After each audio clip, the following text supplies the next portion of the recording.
Believe it or not, both of these are the darker color. I think they call that space black. This is space gray, something like that.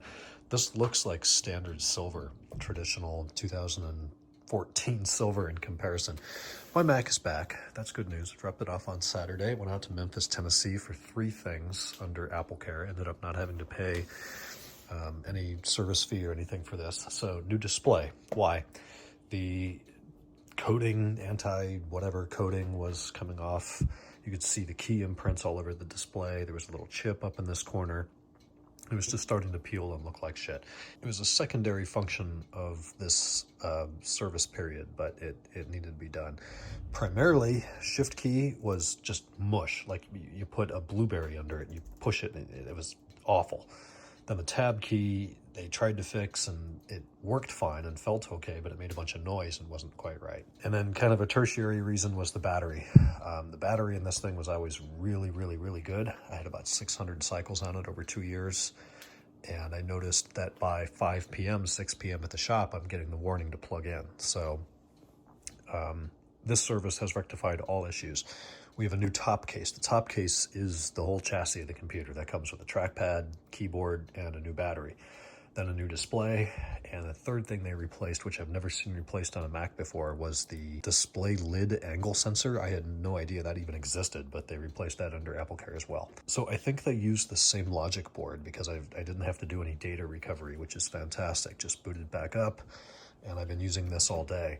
I just did a Geekbench 6 for comparison. This is a 2021 M1 Max with the top-of-the-line M1 Max, 64 gigs of RAM.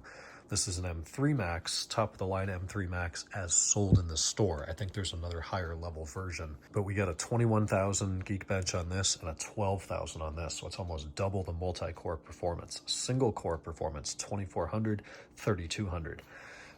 In practicality, this boots about a second quicker. This launches Final Cut Pro, the newer one, about a second quicker. And that's about it. So, you know, if you're doing a ton of processing or logic intensive computing, obviously the M3 Max is faster. It's 2 years newer, 2 generations newer. It's a better machine. But if you're looking to save $5,000, the M1 Max seems to be doing just fine. And I'm holding out for an M5 Max because I have to have an Apple MacBook Pro M5 Max. That just sounds badass. Long story short, that will be returned to the Apple Store on Saturday. In other news, today, Wednesday, for the first time in 2023, M5 is home. So what happened? It was about a month downtime for a largely preventative engine service. I noticed a bit of a noise coming from cylinder bank 2, cylinders 5 through 8. So I put a stethoscope on, listened to the Vanos unit, and right at the front of the Vanos unit, kind of near the solenoids, I would hear what kind of sounded like a little suction pump running every couple of seconds, but it was not mechanical or predictable enough to really sound like something mechanical. So I talked to a couple people. I heard, yeah, that could be a Vanos solenoid starting to go. That could be the oil pump in the Vanos unit. And I just didn't want to stress about that and worry about using the car. So we kind of tore things down. Upper and lower intake manifolds came off, valve covers came off, pulled the Vanos adjustment units, sent it out to Dr. Vanos along with the solenoid board from Bank 2, had them inspect everything. They said everything looks great. There's no wear, there's no problems. We're not seeing any issues with this.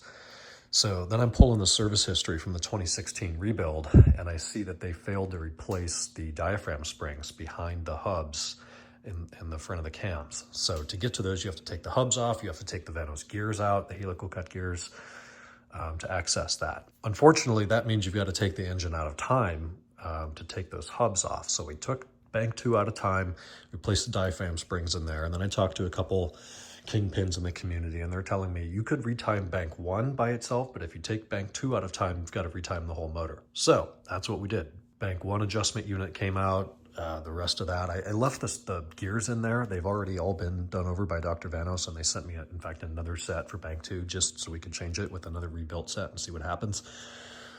It took 5 full days to time this engine and for me to figure out how to do it precisely and feel good about it. And to be totally honest with you, I don't know how good I felt about it just because this is the first time. I have a lot of money and effort here at stake.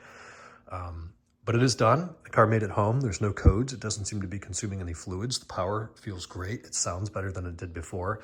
Of course, while I had all of that apart, we've got new engine air filters, spark plugs, belts, pulleys, tensioners, alternator, everything in kind of that belt drive circuit is new. I did the oil separators and the plenum, a bunch of gaskets and seals, secondary air pump, one-way valve, hardware, hose, just kind of anything you take off that isn't a couple years old or less, I just replaced while it was out.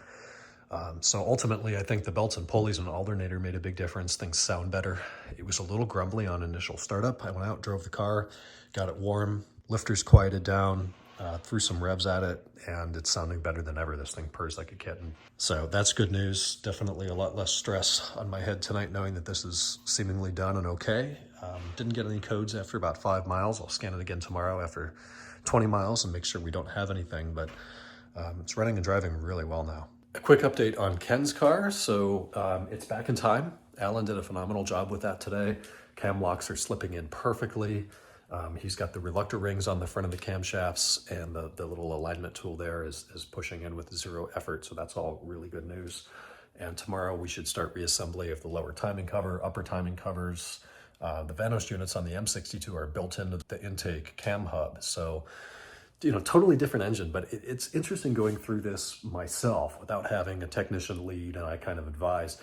This was my project. I got to head this project and really learn more about how this engine works, why it works that way, how it was engineered, how to time it, and the internet is full of misinformation on that. I talked to multiple people who do this for a living at a high level, and they all kind of had something different to say, oftentimes contradicting one another. So I think I've built kind of a custom set of instructions for me that I can follow that makes sense to me to properly time the S62. And assuming I don't get up there tomorrow and see camshaft advanced or retarded codes, then it's worked. I will let you know on that.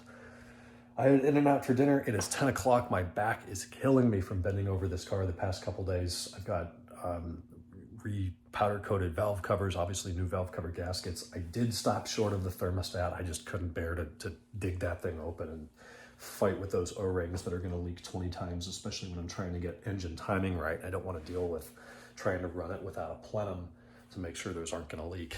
But that'll probably be within the next year or two. We'll have to do a thermostat. That is it for Wednesday. Tomorrow's Thursday. I'll try to get a shop clip in tomorrow. It's just, I'm running 200% from sun up to sundown and beyond that. And it's taken it out of me. So I'm going to bed. Talk tomorrow.